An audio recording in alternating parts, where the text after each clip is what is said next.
దేవుని నామమునకు మహిమ కలుగునుగాక. యేసుక్రీస్తు ప్రభు వారి పేరట మీకందరికీ ప్రత్యేకమైనటువంటి వందనాలు తెలియజేస్తూ ఉన్నాం. దేవుణ్ణి స్తుతించుదాం. హల్లెలూయా. దేవుని పరిశుద్ధ గ్రంథంలో ప్రభువుని స్తుతించుట కొరకు, ఆయనను ఆరాధించుట కొరకు ఒక వాక్య భాగాన్ని మనం చదువుకుందాం. ఆ వాక్య భాగములో నుండి దేవుని యొక్క వాక్యాన్ని, ఆ పరిశుద్ధ గ్రంథంలో వాక్య భాగంలో నుండి ఈరోజు ప్రభు మనకు బయలుపరచాలనుకుంటున్న విషయాన్ని మనం తెలుసుకోవటానికి, గ్రహించటానికి మనం ప్రార్థనతో సిద్ధముగా ఉందాం. అపోస్తుల కార్యములు 10వ అధ్యాయము 34వ వచనం. అపోస్తుల కార్యములు 10వ అధ్యాయము 34వ వచనము చదువుతుండగా శ్రద్ధగా వాక్యమున్న వారందరూ కూడా చూడండి, జాగ్రత్తగా వినండి. దేవుడు పక్షపాతి కాడని నిజముగా గ్రహించి ఉన్నాను. ప్రతి జనములోనూ ఆయనకు భయపడి నీతిగా నడుచుకొను వానిని ఆయన అంగీకరించును. యేసుక్రీస్తు అందరికీ ప్రభువు. ఎంతో గొప్ప మాటలు నిజంగా మనం చదువుకొని ఉన్నాం. చూడండి, దేవుని పరిశుద్ధ గ్రంథం చెప్తుంది, దేవుడు పక్షపాతి కాడని నిజముగా గ్రహించి ఉన్నాను. యేసుక్రీస్తు యొక్క శిష్యుడు పేతురు చెబుతున్న మాటలు ఇవి. ఎంత చూడండి, ఆయనతో పాటు తిరిగాడు, ఆయనతో పాటు వెంబడించినటువంటి ఆయన మరి ప్రభువు వెళ్ళిపోయిన తరువాత ఆయన సేవలో కొనసాగుతున్నప్పుడు ఒక గొప్ప పాఠాన్ని నేర్చుకున్నాడని చెప్పొచ్చు. ఎందుకంటే ఆయన ఒక మాట వాడాడు ఇక్కడ. ఏమన్నాడంటే, దేవుడు పక్షపాతి కాడని ఏంటంట, నేను నిజముగా గ్రహించి ఉన్నాను. నేను దాన్ని నిజముగా గ్రహించి ఉన్నాను అంటే బాగా నాకు అర్థమైంది. దేవుడు ఎలాంటోడో, ఆయన వ్యక్తిత్వం ఏమిటో నాకు బాగా అర్థమైంది. అదేంటంటే ఆయన పక్షపాతి కాదు, అనగా నిష్పక్షపాతి అయిన దేవుడు, అనగా వ్యత్యాసము చూపని దేవుడు. దేవునికి స్తోత్రం, హల్లెలూయా. అనగా వైరుధ్యము చూపనటువంటి దేవుడు. ఎంత గొప్ప దేవుడు! అందరినీ సమానంగా ప్రేమించేవాడు, అందరికీ సమానంగా కృపను అనుగ్రహించేవాడు, అందరికీ సమానంగా అవకాశాలు ఇచ్చేవాడు, అందరినీ ఒకేలాగా చూసేటువంటి దేవుడు అనే విషయము అపోస్తలుడైనటువంటి పేతురు ఒక సందర్భంలో అర్థం చేసుకున్నాడు. అది కొర్నేలి ఇంటి దగ్గర జరిగినటువంటి సంఘటన గురించి మనం చూస్తాం. అతనికి కలిగినటువంటి దర్శనాన్ని గురించి మనం చూస్తాం. అతనికి ఒక దర్శనం కలుగుతుంది. ఆకాశం నుంచి ఒక దుప్పటికి కిందికి రావడం చూస్తాడు. ఆకాశం నుండి ఒక దుప్పటి కిందికి రావడం చూస్తాడు. ఆ దుప్పటిలో అది మంచి చక్కగా పరచబడి 4 చెంగులు అంచులు ఇలా పట్టుకోబడి, ఆ లోపల ఏదో పెద్ద ఏదో మూట ఏదో లోపల ఉన్నట్టుగా చూశాడు. తొంగి చూస్తే ఆ దర్శనంలో అతనికి కనబడింది, మరి చతుష్పాద జంతువులు కనబడ్డాయి. చెప్పాలంటే అపవిత్రము అని అనబడుతున్న జంతువులు కనబడ్డాయి, కీటకాలు కనబడ్డాయి, పురుగులు కనబడ్డాయి, రకరకాల విషయాలు కనబడతాయి. సరే, అయితే ఆ సమయంలో దేవుని స్వరం వినబడుతుంది ఆయనకి. ఏమని? నువ్వు లేచి చంపుకొని వాటిని తిను. అయ్యో, వీటిని నేను చంపుకొని తినడం ఏంటి అసలు అని అతడు వాటి విషయంలో ప్రభుతో మాట్లాడతాడు. 10వ అధ్యాయం 13వ వచనం 12 చదువుదాం. అందులో భూమి అందుండు సకల విధములైన చతుష్పాద జంతువులను, ప్రాకు పురుగులను, ఆకాశ పక్షులు కూడా ఉన్నాయట అందులో ఉండెను. 13వ వచనం. అప్పుడు పేతురు నీవు లేచి చంపుకొని తినుమని ఒక శబ్దం అతనికి వినబడను. అయితే పేతురు, వద్దు ప్రభువా. ప్రతి వాక్యం అద్భుతం, ప్రతి లైన్ అద్భుతం, ప్రతి వచనం అద్భుతం. మనం చూస్తే ఒక శబ్దము వినబడను అని ఉంది. ఏంటా శబ్దం? ఎక్కడి నుంచి వచ్చింది ఆ శబ్దం? ఏమి రాయబడలేదు, కానీ ఏముంది అక్కడ? ఒక శబ్దం మాత్రం వినబడింది. కానీ రిసీవ్ చేసుకున్న వ్యక్తి ఖచ్చితంగా చెప్తున్నాడు, ప్రభువా అని జవాబిచ్చాడు. అందుకే అన్నాను అద్భుతం అని. నేను ఎప్పుడు ఆశ్చర్యం గురైపోతూ ఉంటాను వాక్యం చదువుతూ ఉంటే. చెప్పేటప్పుడు కొన్ని అప్పుడొకప్పుడే బయలుపరచబడి అద్భుతం అనిపిస్తూ ఉంటుంది. వాక్యం నందు ఎంతో ఆనందిస్తూ ఉంటాం అసలు మేము. అఫ్కోర్స్ మీరు కూడా అటువంటి కృప దేవుడు కూడా మీకు ఇచ్చినప్పుడల్లా మీరు కూడా అది అనుభవిస్తూ ఉంటూనే ఉన్నారు. ఇంకా మనం అందులో వర్ధిల్లాలి. దేవునికి మహిమ కలుగును గాక. హల్లెలూయా. ఒక శబ్దం వినపడింది. ఆ శబ్దం ఎవరో? పేతురుకు తెలుసు. ఎందుకు? దేవుని యొక్క స్వరాన్ని, దేవుని యొక్క నడిపింపును అనుదినము పొందుకుంటున్న వ్యక్తికి ఏది దేవుని స్వరమో ఏది దయ్యము స్వరమో బాగా తెలుసు. ఎక్కువ వాక్యం చదివే వారికి దేవుని స్వరం ఏంటో అపవిత్రాత్మల యొక్క స్వరం ఏంటో అర్థమవుతుంది.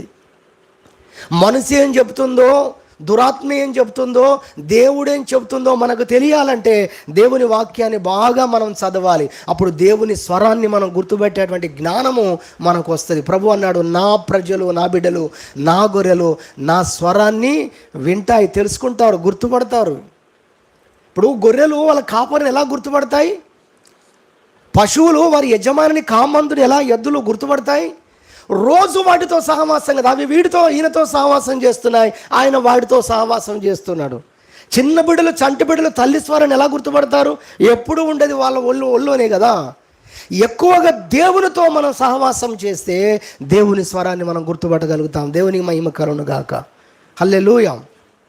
సరే, ఇక్కడ మనం చూస్తున్నాము, అది తెలిసినప్పుడు వద్దు ప్రభువా, నిషిద్ధమైనవి అపవిత్రమైనవి ఏదైనా నేను ఎన్నడూ కూడా తినలేదు అని చెప్పగా దేవుడు మాట అంటున్నాడు, దేవుడు పవిత్రము చేసిన వాటిని దేవుడు పవిత్రము చేసిన వాటిని నీవు నిషిద్ధమైన వాటిగా ఎంచవద్దని మరలా రెండవ మారు ఆ శబ్దము అతనికి వినబడను, ఇలాగూ ముమ్మారు జరిగను.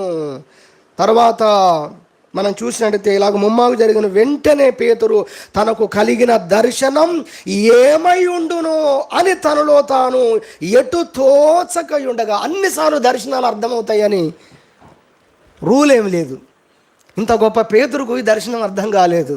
మనము కూడా కొన్నిసార్లు మన జీవితంలో కొనసాగుతున్నప్పుడు కొన్ని అర్థం కాకపోవచ్చు, అన్నీ అర్థం కావి, అంత జ్ఞానం మనకేమి లేదు. కొన్ని పరలోకంలో కూడా మనం అర్థం చేసుకునేవి ఉన్నాయి, భూమి మీద అర్థం చేసుకోము ఎన్నటికి కూడా వాటిని. ఇలాంటివి కూడా ఉంటాయి. కొన్ని స్పాట్లు అర్థం కావు, కొన్ని దినాలు గడుస్తుంటే అర్థమవుతాయి. కొన్నిసార్లు మనం కళ కంటాము, కళను పొందుతాం, కళ భావం ఏంటో తెలియదు. కొన్నిసార్లు కళను కూడా మర్చిపోతాం. కానీ మీకు తెలుసు కదా, ఒక సందర్భం వచ్చినప్పుడు కళ గుర్తొస్తుంది మనకు. ఒరే రాత్రి నాకు దీనికి సంబంధించిన కళే వచ్చింది అంటాం మనం. సందర్భం వచ్చినప్పుడు, అలానే ఒక సిచ్యువేషన్ వచ్చినప్పుడు, ఒక పరిస్థితి వచ్చినప్పుడు దాని భావాలు మనకు అర్థమవుతాయి. ఎటు తోచకుండా పేతురు ఉన్నప్పుడు ఈ లోపల జరిగింది ఏంటి? 17వ అధ్యాయంలో 17వ వచనం, 10వ అధ్యాయం 17. కొర్నేలి పంపిన మనుషులు సీమోను ఇల్లు ఏదని విచారించి తెలుసుకొని వాకిట నిలిచి ఇంటి వారిని పిలిచి, పేతురు అను మారు పేరు గల సీమోను ఇక్కడ దిగి ఉన్నాడా అని అడిగిరి. పేతురు ఆ దర్శనము గూర్చి యోచించుచుండగా ఆత్మ చెప్తున్నాడట, ఇదిగో 3 మనుషులను వెదుకుచున్నారు, నీవు లేచి కిందికి దిగి సందేహింపక వారితో కూడా వెళ్ళుము, నేను వారిని పంపి ఉన్నాను. ఆ 3 మనుషులను ఎవరు పంపారంట?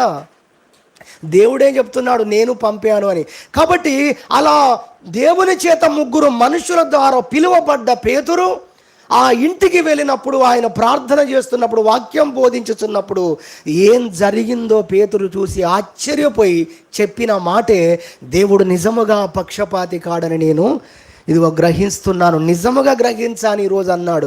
ఎందుకంటే వారు అంతగా, కొర్నేలు కావచ్చు, కొర్నేలు కుటుంబస్తులు కావచ్చు, అతని బంధువులు కావచ్చు, దేవుని మాటలు వినాలని ఆసక్తి కలిగి వారు దేవుని సన్నిధిలో వారు కూర్చొని దైవజనుని కొరకు ఎదురు చూస్తున్నప్పుడు వారి హృదయాలను ఎరిగిన దేవుడు తన యొక్క సేవకుని వాడుకొని బలమైన వాక్యాన్ని అందించి వారి హృదయంలో దేవుని గురించిన విశ్వాసాన్ని కలిగించి దేవునికి లోబడగలిగిన మనస్సును వారికి అనుగ్రహించి ఇవన్నీ చేసి ఆఖరికి పరిశుద్ధ ఆత్మతో దేవుడు వారిని నింపాడండి.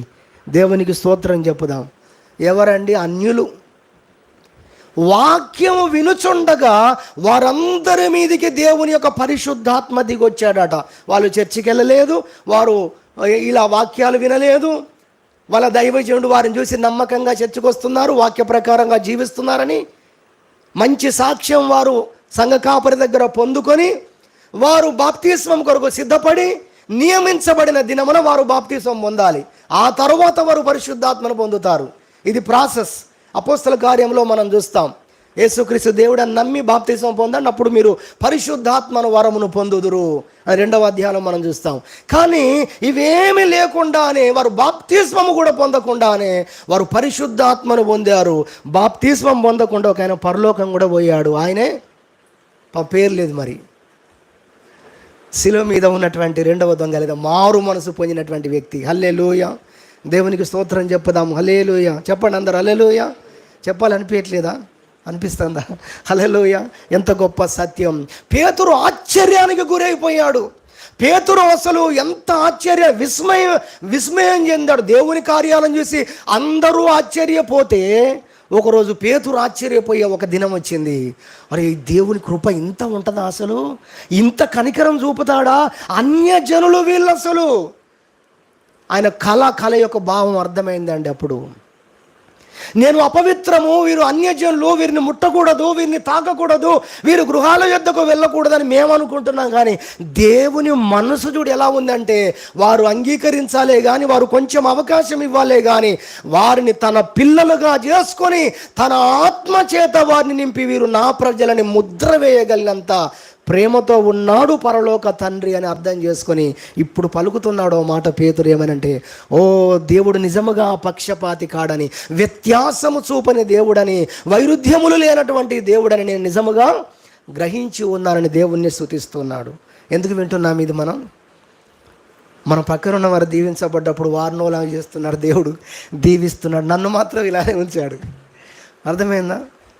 వాళ్ళండి మొన్న వచ్చారండి చర్చికి వాళ్ళు. ఇంకా వాళ్ళైతే అసలు మొత్తం నమ్మలేదు. అసలు నమ్మిన కొత్త వాళ్ళను చూపెడుతూ ఉంటుంది మనసు. దురాత్మలు చూపెడుతూ ఉంటాయి. మనకు ఎగ్జాంపుల్ కావాలి కదా. చూసావా, వాళ్ళు మొన్న నమ్ముకున్నారు, వారు దీవించబడ్డారు. సహోదరి సహోదరుడు అన్యులను గురించి చూపిస్తూ ఉంటాడు.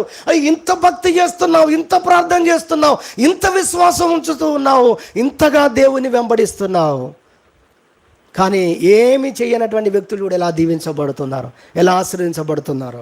ఇది మనకే కాదు, భక్తులకు కూడా సంభవించింది. దేవుని పరిశుద్ధ గ్రంథములో వారు స్తుతించిన స్తుతులు వారు ఆత్మపూర్ణులై పలికారు. ఆత్మపూర్ణులై వారు దేవుని మాటలు పలికారు.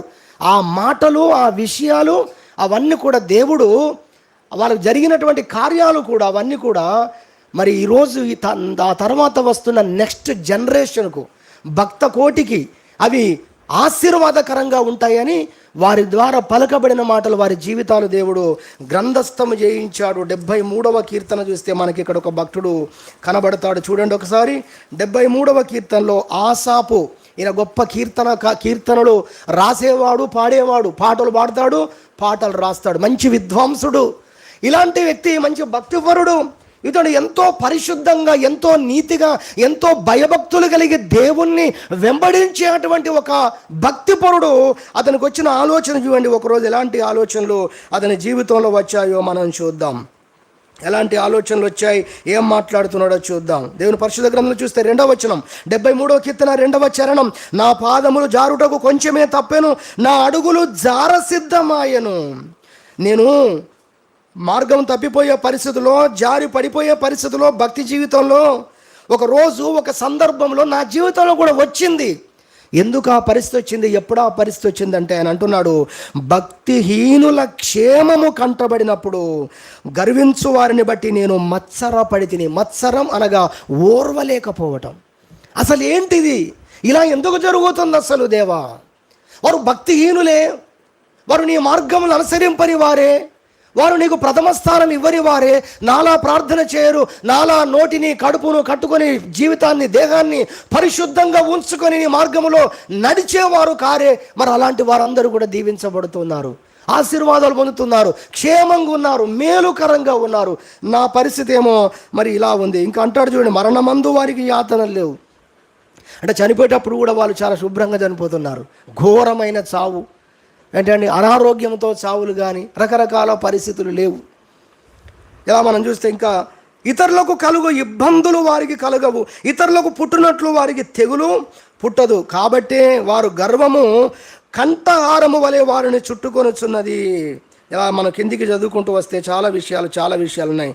చివరికి ఎక్కడికి వచ్చేసాడంటే 12వ వచనం, ఇదిగో ఇటివారు భక్తిహీనులు, వీరు ఎల్లప్పుడూ నిశ్చింత గలవారై ధనవృద్ధి చేసుకొందురు. 13వ వచనంలో, నా హృదయమును నేను శుద్ధి చేసుకొని ఉండుట వ్యర్థమే, నా చేతులు కడుగుకొని నిర్మలుడనై ఉండుట వ్యర్థమే, దినమంతయు నాకు బాధ కలుగుచున్నది, ప్రతి ఉదయమున నాకు శిక్ష వచ్చుచున్నది, ఇలాగు ముచ్చటింతునని నేను అనుకొనిన ఎడలా.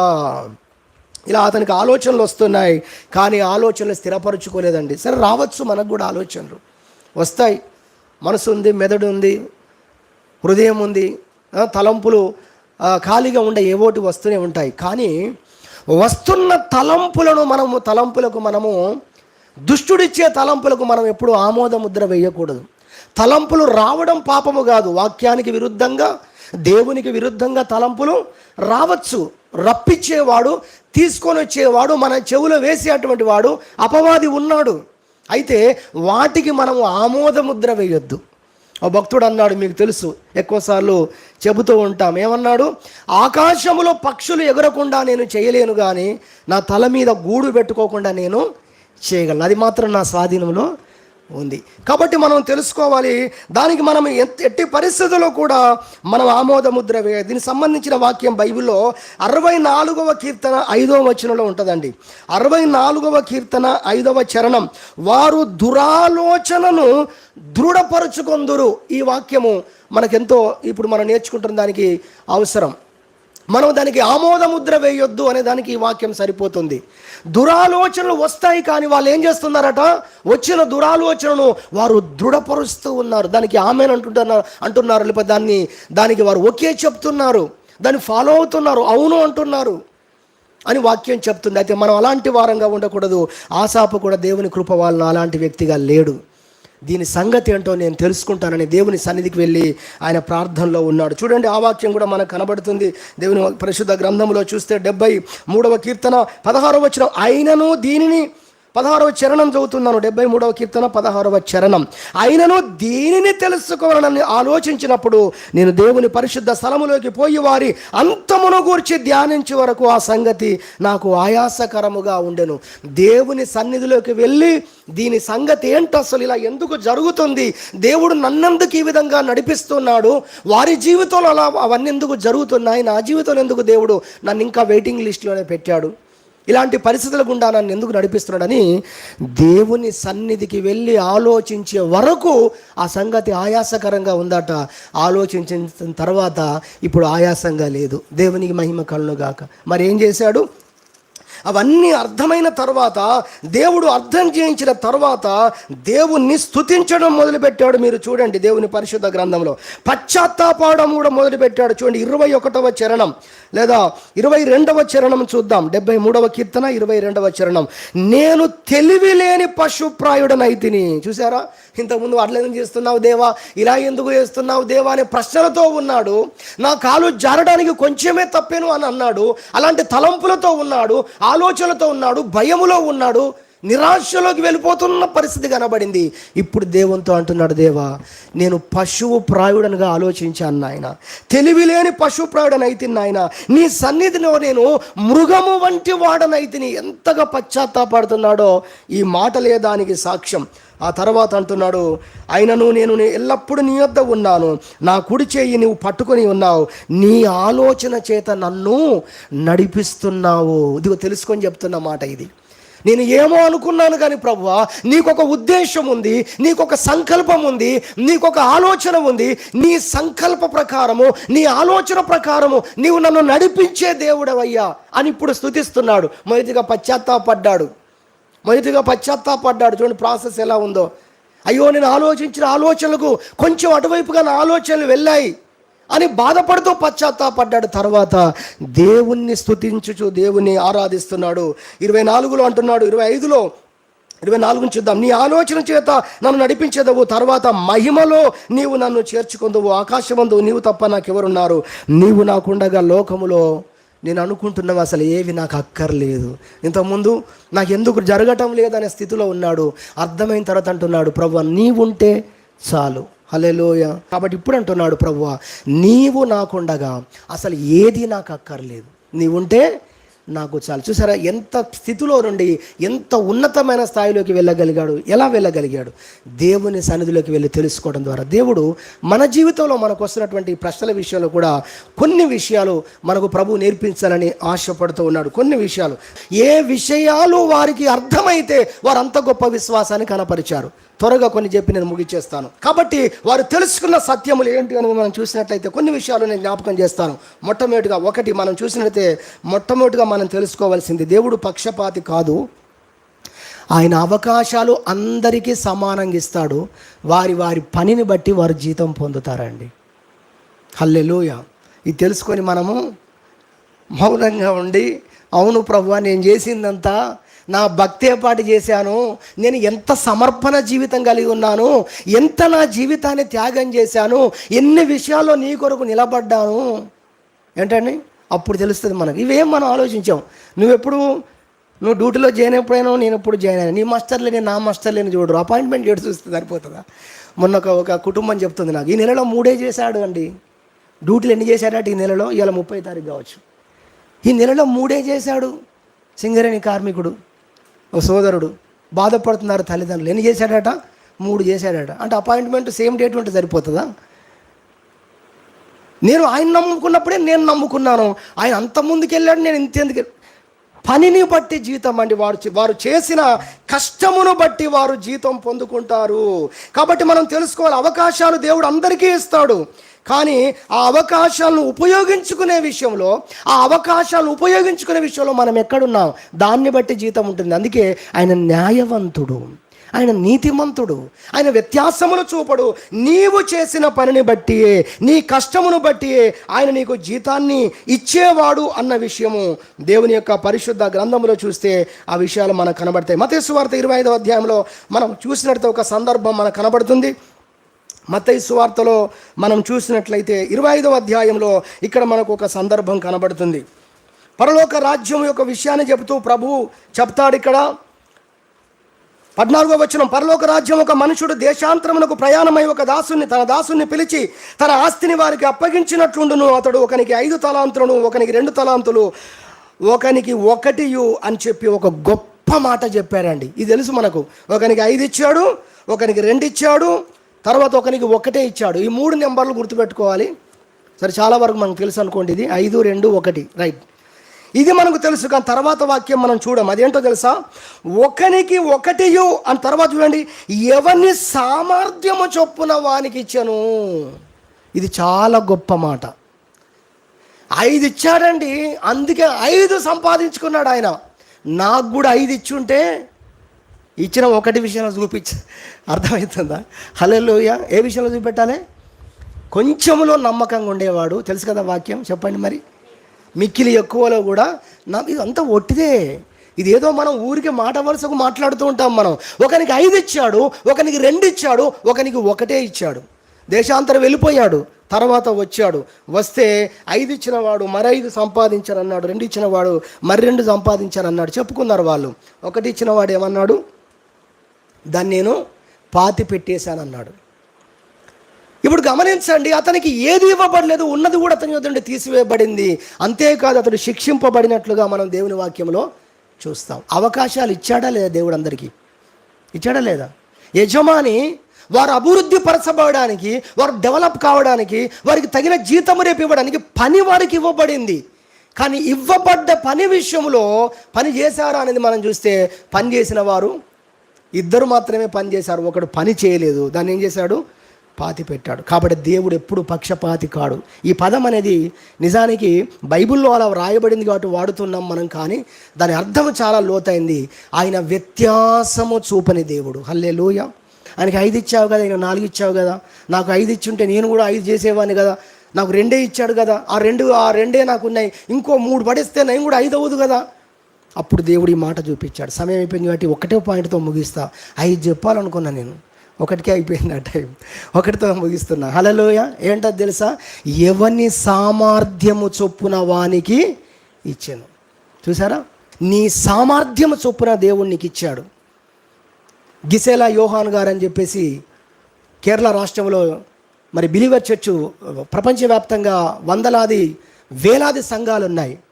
యోహానాన్ గారి యొక్క మిసెస్ ఆమె రాశారు పుస్తకంలో. ఏమన్నారంటే, దేవుడు 1000 మందికి ఒక వ్యక్తిని సంఘ కాపరిగా ఉంచవచ్చు, 500 మందికి ఒకరిని సంఘ కాపరిగా ఉంచవచ్చు, 50 మందికి ఒకరిని సంఘ కాపరిగా ఉంచవచ్చు. ఉంచింది దేవుడే, ఇచ్చింది దేవుడే కదా. అందులో నువ్వు నమ్మకంగా ఉంటే 1000 మందిని కాపాడుకున్న వ్యక్తితో 50 మందిని కాపాడుకున్న వ్యక్తి సేమ్ పొజిషన్లో ఉంటారని చెప్పింది. ఎందుకంటే ఇవ్వబడ్డ దాని విషయంలో మనం నమ్మకంగా ఉన్నామా లేదా? ఉన్నాం. దేవునికి మహిమ కలుగునుగాక. హల్లెలూయా. నాకు ఇవ్వబడ్డ పనులు, అందుకే దేవుని పరిశుద్ధ గ్రంథంలో చూస్తే ఆ మాట మనకు కనబడుతుంది. ప్రసంగి గ్రంథం 9వ అధ్యాయం 10వ వచనంలో, నీ చేతికి వచ్చిన పని విషయంలో శక్తి లోపం లేకుండా చేయి. దట్స్ ఆల్, సరిపోతుంది. నీ చేతికి వచ్చిన పని విషయంలో మనమేమంటున్నాం, నాకు ఎక్కువ ఎందుకు ఇయ్యలేదు ప్రభువా, ఇచ్చేవాడే, కానీ నీ సామర్థ్యతను బట్టి దేవుడు నీకు ఇస్తాడు. నీ చేసే సామర్థ్యత ఎంత ఉందో దాన్ని బట్టే దేవుడు ఇస్తాడు. ఇవ్వలేడని కాదు, ఆయనకు 5 ఇచ్చిన దేవుడు ఈయనకు 2 ఎందుకు ఇచ్చాడు? అక్కడ రాసింది ఆ మాట, ఎవని సామర్థ్యము చొప్పున వానికి ఇచ్చాను. ఆయన పక్షపాతి కాదు, ఆయన నిష్పక్షపాతి అయిన దేవుడు, వ్యత్యాసము చూపని దేవుడు, వైరుధ్యము చూపని లేని దేవుడు ఆయన. కానీ మనము అనుకుంటూ ఉంటామైనా, నాకు ఇది ఇచ్చాడు, ఇది ఇవ్వలేదు, అది ఇవ్వలేదు, ఇంత తక్కువ ఇచ్చాడు అని మనము ఆ విధంగా అనుకుంటాం. కానీ ఏది మేలో దేవుని తెలుసు. 1 కొరింథీ పత్రిక 10వ అధ్యాయం 13వ వచనంలో చూస్తాం, మనము సహింపలేని భారాన్ని దేవుడు మనకు ఎన్నడూ పెట్టాడు. 10వ అధ్యాయం 13వ వచనం చూస్తే ఆ మాట మనకు కనబడుతుంది. కాబట్టి మొదటి విషయంగా మనం నేర్చుకుంటున్న పాయింట్ ఏంటంటే, ఆయన అవకాశములు అందరికీ ఇస్తాడు. ప్రతి ఒక్కరికి వారి వారి సామర్థ్యతను బట్టి వారికి అవకాశం ఇస్తాడు. ఆ ఇచ్చిన అవకాశాల్లో వారు నమ్మకంగా ఉన్నట్లయితే తిరిగి వారిని అత్యధికంగా దేవుడు వారిని దీవించేవాడై ఉన్నాడు అన్న విషయాన్ని మనం గ్రహించి, మన జీవితంలో ఏదైనా ఇవ్వబడకపోతే, ఎక్కువగా ఇవ్వబడకపోతే మనం తెలుసుకోవాలి. ఎక్కువ అవకాశాలు నువ్వు అనుకున్నట్టుగా దేవుడు ఎక్కువ పని నీకు ఇవ్వలేదంటే నువ్వు తెలుసుకోవాలి, ఈ పని చేయడానికి నేను సమర్థుణ్ణి, ఇంతకంటే ఎక్కువ పని నాకు అప్పగిస్తే నేను దాంట్లో నిలవలేను. ఇలా మనం ఆలోచన చేయం. నాకు కూడా ఇవ్వపోయావా? ఇది అర్థమైనటువంటి భక్తుడు ప్రార్థన చేసిన ప్రార్థన దేవుని పరిశుద్ధ గ్రంథంలో మనకు కనబడుతుంది. ఏమని ప్రార్థన చేశాడు ఆయన? ఆగూరు భక్తుడు ఏమని ప్రార్థన చేశాడు? ప్రభువా, నాకు ఎక్కువగా ఇవ్వకు, అలానే నాకు నిరుపేదగా తక్కువగా నాకు ఇవ్వకు. ఒకవేళ ఎక్కువ ఇస్తే ఆ ఎక్కువ ఇచ్చిన దాన్ని బట్టి నా జీవితంలో నేను గర్విష్ఠనైపోయి యెహోవా ఎవడు అని చెప్పి నేను అంటానేమో కదా.